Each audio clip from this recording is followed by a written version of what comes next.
So if you printed the note sheet, and if you didn't, don't worry, you don't need to. But if you printed the note sheet, we would have moved around the class and solved these sequences on a scavenger hunt. But I want you to know, if you do have the note sheet, it could be helpful to remind yourself that when you see a sequence like this without a table, the n equals 1 for the first term, n equals 2 for the second term, 3 for the third term, and 4 for the fourth term. So when you're solving it, and you see this is, okay, this is plus 6, plus 6, plus 6, like that. Then you realize, okay, I need to start with 6n because multiplication, repeated addition is multiplication. And then you test it, like when n equals 1, what would 6n give you? 6n would be 6 times 1, which is 6. But I need it to be 5 more than that. So there's the 5 more, plus 5. And then to be thorough, you should check it with another value of n, like 4. If I do 6 times 4, that's 24. If I add 5 to that, I get 29. If you are using the note sheet, you should make a little mark on D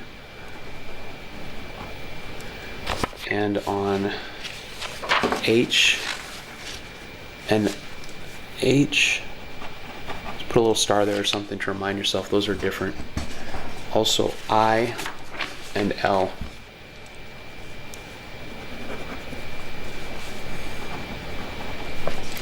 The point of today's lesson is to go through the ones that don't have the stars. All the ones that don't have the stars are arithmetic sequences. They're a little more straightforward, and you can get some practice writing rules for arithmetic sequences by solving all of those ones that don't have stars. Now the point of the one with the stars is to challenge yourself. So those are optional, but I will cover them on the Nearpod and on the videos if you are interested in seeing how to do those. Okay, so here's what I'd like you to do. Either on that note sheet or on the Nearpod, go through and try to find rules. On the Nearpod, I put them in order. I took out the ones that we put stars on. I left those for the end. Try to find all the straightforward ones on your own.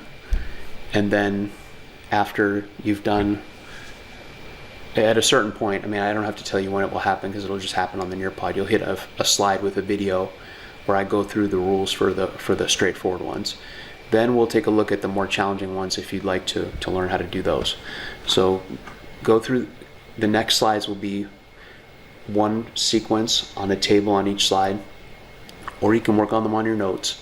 And then once you've done that, then you watch the video after that to confirm, to double check that you got the correct rules for each one.